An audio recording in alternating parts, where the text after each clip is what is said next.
White farmers must stay in South Africa, but I won't beg them. I won't be on my knees begging white farmers to stay in South Africa. But they must stay. If they want to stay, they are more than welcome. Like all South Africans, there's nothing special about them. Nothing. To ask me about, do I see value in the white farmers in South Africa, is to ask me about white privilege. I'm not going to glorify it. I see value in all South Africans. White, black, Indian, coloreds. All of us. I value you. I want you to contribute in the growth of the economy. There's nothing special about white farmers. There's nothing special about white people. The sooner we do that, away with that mentality, the better. I have no problem with white people at all. I have a problem with them being treated special. I have a problem with privilege. That's my problem. That when I say something, it's wrong. But when it gets to be said by a white person, it's right. I complained about Indians and how they are treating our people. The same way an Indian former constitutional court judge says, when it is said by an Indian judge, it's not a problem. When it is said, because they've got a special place in heaven and we are all going to hell. I have a problem with that. I have a big problem with that. That when things are said by certain people of a different color, they are understood. But when I say them, or Dali says them, or any African says them, they are said by an African child who comes from a poor family, a child of a domestic worker. Who's he to tell us? Can't be told by these people. So, no one is going to destroy any white farm. No white person is going to be killed or beaten up under the EFF government. It will never happen. But they will have to come down from the high horse and be here with us. What makes the hostility is the inability of our fellow white South Africans to reach out. They don't reach out.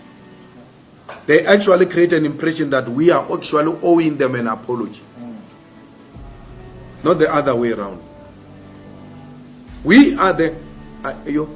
I've never met a white person who says, let's preach reconciliation. They don't preach reconciliation. The victims are the ones who are preaching reconciliation. Victims. Because who are begging. I'm not Cyril Ramaphosa, I don't beg them. I will never beg them. They are going to stay here if they agree to be equal to black people. And I can tell you, my brother, I hear your accent. South African whites, they don't fear war. They don't fear blood. They don't fear any land taken from them. They know it will never happen. They fear equality. That's the only thing they are scared of. That they are going to be equal to monkeys. That's the only thing they fear. They know this Malema, they've listened to my talks. They know even when they reported me to Human Rights Commission, there's nothing hate about what this guy is saying. They know that. My crime is to demand an equality. That's a crime I'm committing in this country. To demand that the white minorities must come down from their high horses and humble themselves and work with fellow South Africans. These Africans have got no problem with whites. Actually, they love them too much. Some of them hate me because they think I hate white people. Or, hey, this one is going to make whites go. This one. They hate me for that. That's how much they love white people. They are prepared to sacrifice their own brother in protection of white people. That's how much they love. They have no problem with it. It is white people who have a problem with Africans. They do not see themselves being at the same level with Africans. And it's not only the white farmers, it's not the white managers in the newsrooms, it's not the white editors only. Go to the Supreme Court of Appeal in the judiciary. I sit in the JSC there. How the white judges in the Supreme Court of Appeal look down at their colleagues at the highest level of educated whites. Don't think it's just a child of a farmer who has a problem with black people. An educated white judge at the highest level has got a problem with an educated and over-educated African judge. When they write a judgment, they ridicule the judgments of Africans.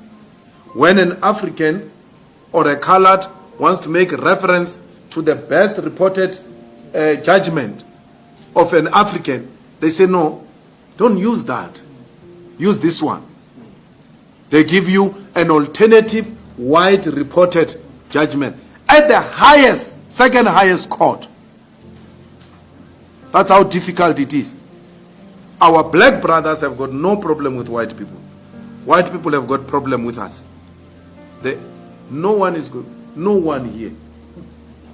And some of us were even privileged because with the money we're getting in parliament, we have taken our children to private schools. Because there's no public school here in South Africa. Schools have collapsed. They befriend white kids. They bring them there in our houses. When we slaughter, we must start slaughtering with these friends of our kids. Do you think our children are going to allow that? We are building a completely new society where black and Africans are embracing one another. The problem is this old age. They have a big problem, those guys. Because they know the privilege of apartheid. The young ones don't know the privilege of apartheid. They know the privilege of being called a madam and a boss. And then calling older women girls and older men boys. They know that privilege. And today is no more. That's what offended them. So I'm not going to beg them to stay here. I'm not begging anyone, especially white people. If they want to go, they can go. At least they've got somewhere to go. We don't have anywhere to go if things don't go right. We've got only here to go. So any white that says I'm going, you must know their loyalty is not with us because they've got 2 passports. They are not South Africans. They are half South African, half British. They can go. They must live quietly. Hack. Restart.